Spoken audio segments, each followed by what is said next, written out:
Outside the Flamingo Hotel in July of 1950, the asphalt on Las Vegas Boulevard hit 117 degrees Fahrenheit. Inside, 64 degrees, controlled by air conditioning machines that cost more than most Americans earned in a year. That temperature gap was not comfort. It was a retention technology.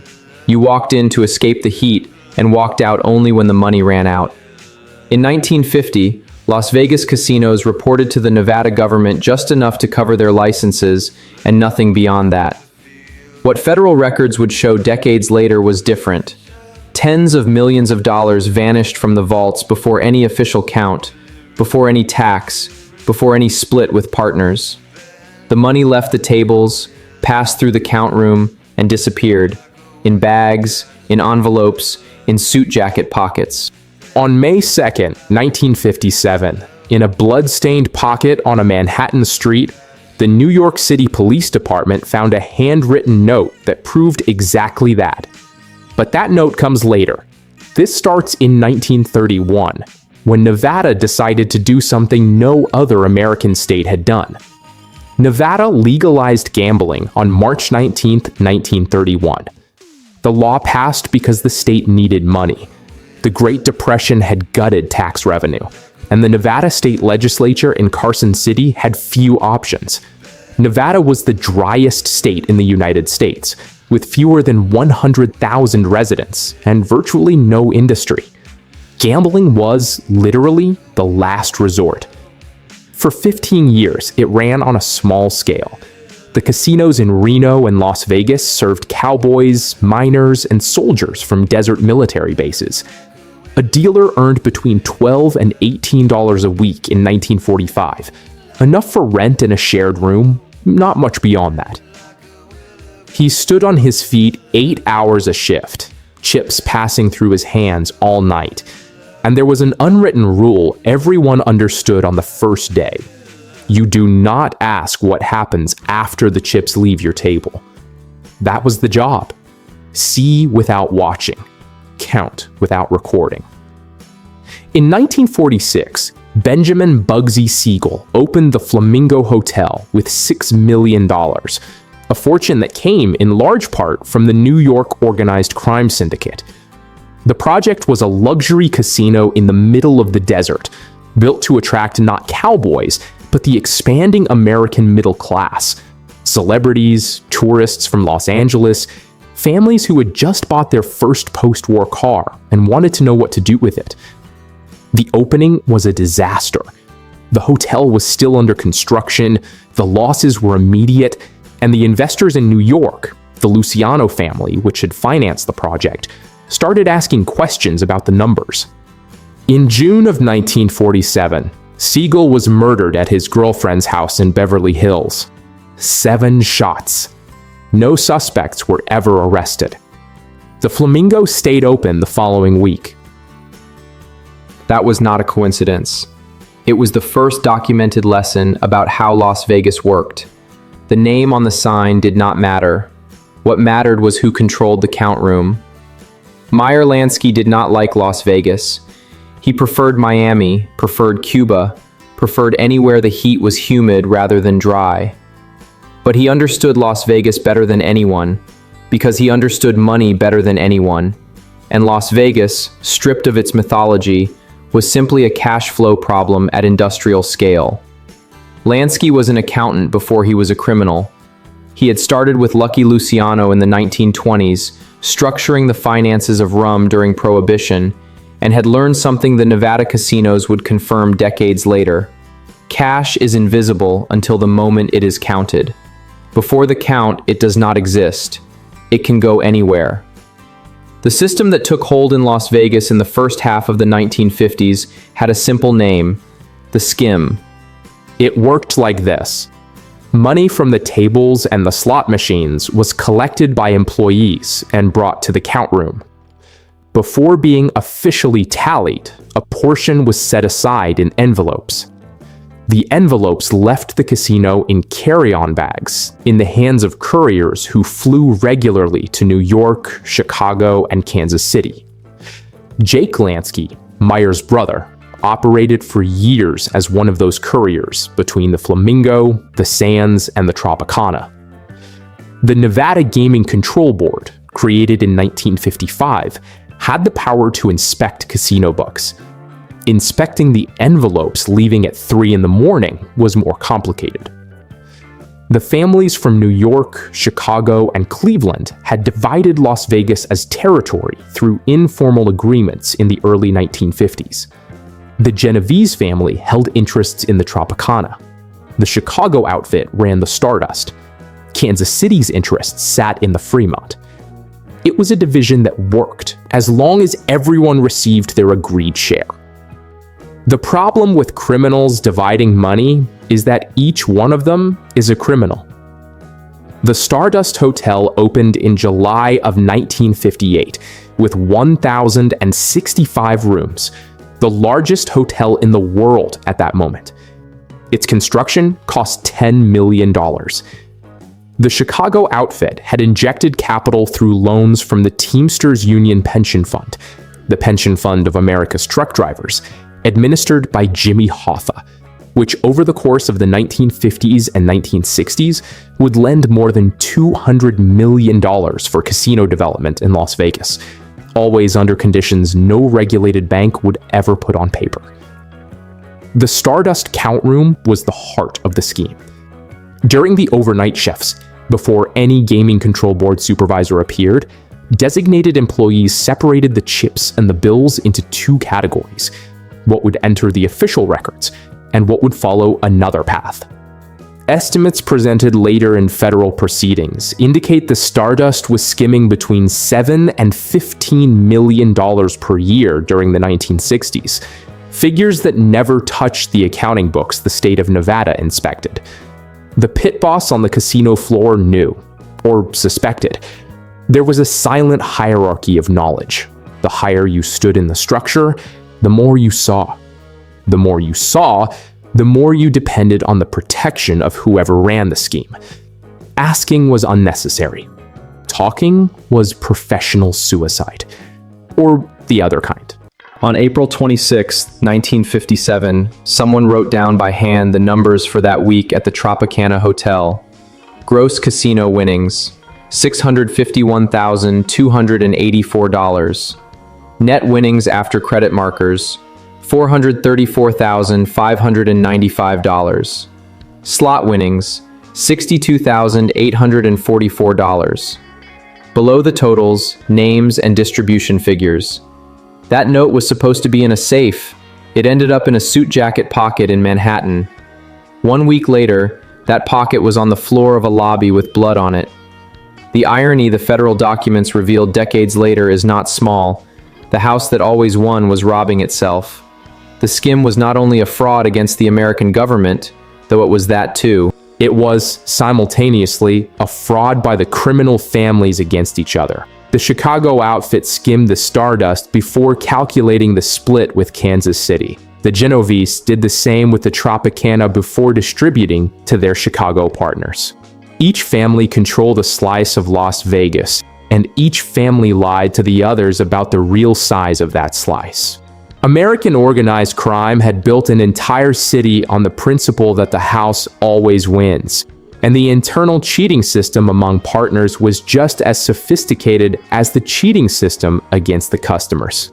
There was a layer beneath that irony, a more uncomfortable one. Marshall Caifano was the Chicago outfit's representative in Las Vegas. His official title was public relations. His real job was to make sure the Skim operation ran without interference, and that anyone who threatened to interfere understood the consequences before acting. Caifano had legally changed his name to John M. Marshall in 1955, an attempt to erase prior records that linked him to at least 10 suspected homicides and more than 35 arrests. The name change was an almost bureaucratic procedure. The state of Illinois processed the request without objection. That was the world of Las Vegas in 1957. Legal documents covering the legal histories, and a power structure that ran with the precision of a clock precisely, because everyone inside it had something to lose if it stopped running. The dealer on the casino floor did not need to know any of that. He just needed to keep dealing the cards. On the night of May 2nd, 1957, Frank Costello walked into the lobby of his building in Manhattan at 115 Central Park West. Costello was 66 years old and was, nominally, a retired businessman. In practice, he was one of the oldest and most influential figures in American organized crime, connected to the Genovese family of New York, with decades of control over gambling, casinos, and the distribution of political influence. He was coming home from dinner.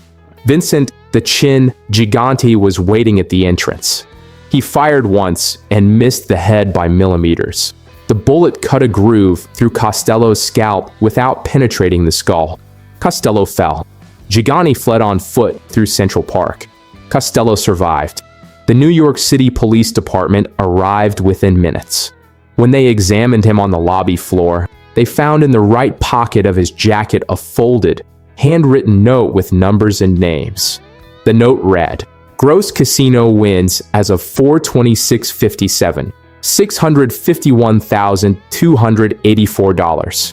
Casino wins less markers, $434,595. Slot wins, $62,844. Below the totals, a list of names reduced to initials, Mike, Jake, L, and H, followed by distribution figures. The investigators did not need much time to identify what they had. The numbers matched the Tropicana Hotel in Las Vegas, which had opened only weeks before.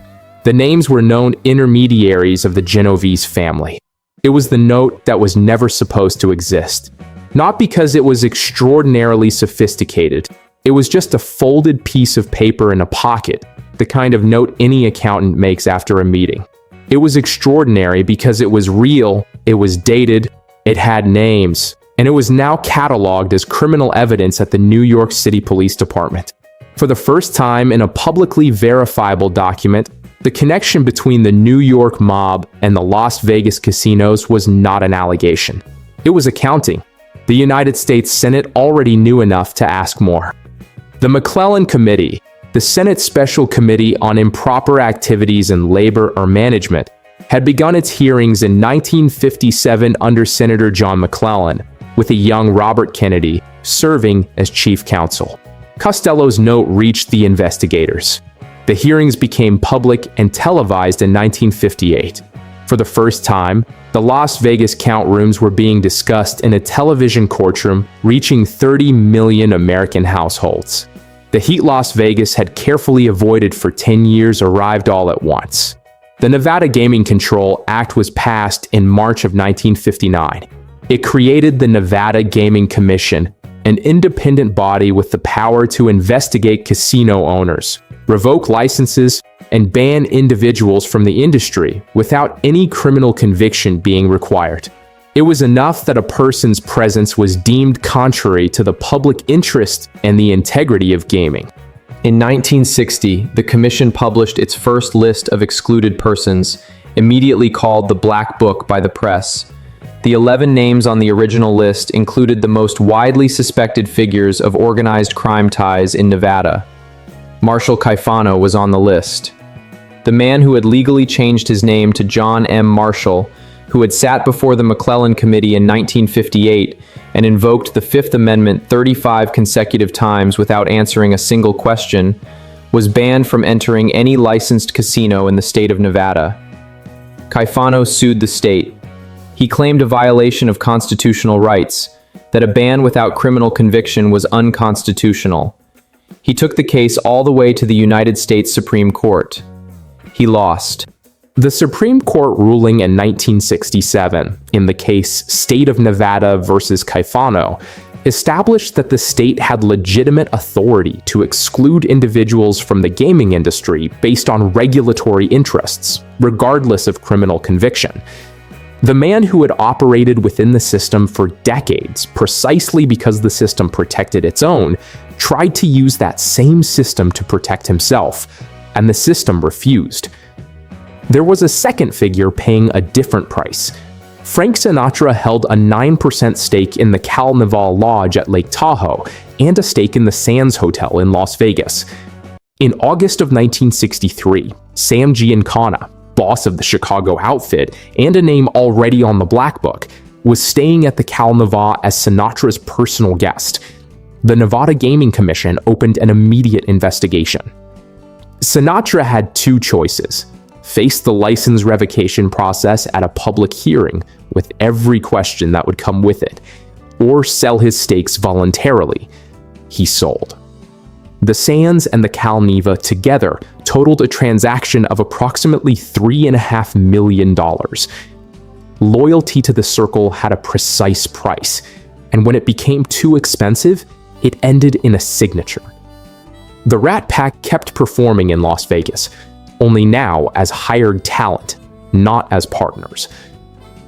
Frank Costello survived the 1957 shooting, quietly withdrew from the organized crime structure, and died of a heart attack on February 18, 1973, in New York, at the age of 82. His obituary in the New York Times called him the Prime Minister of the American underworld. Marshall Caifano, or John M. Marshall, depending on which document you prefer to consult, lived to the age of 92 and died in 2003 in Chicago, after decades of being monitored by the Federal Bureau of Investigation, without a definitive conviction heavy enough to end his freedom. Vincent Gigante, who had shot at Costello and missed, spent subsequent decades faking dementia to avoid trial, wandering the streets of Greenwich Village in New York in a bathrobe as a performance of mental illness. The courts accepted it for years. In 1997, he was finally convicted. In 2003, he admitted in court that the dementia had been an act. He died in prison in 2005. The Flamingo still operates at the same address on Las Vegas Boulevard. The original structure Bugsy Siegel built no longer exists. It was demolished and rebuilt in stages over the decades. What remained was the name and the address. Sometimes that is enough for a city built on the idea that appearances are the product. The building of the old federal courthouse in Las Vegas, where Marshall Caifano testified in 1963 trying to prove his constitutional rights, and where decades of proceedings involving Nevada organized crime were recorded, was converted in 2012 into the National Museum of Organized Crime and Law Enforcement, the Mob Museum. It can be visited today at 300 Stewart Avenue, Las Vegas. At the entrance, there is no temperature control. Stories like this one exist by the thousands. Most of them have never been told on video. If you want to be notified when the next one comes out, the button is right there.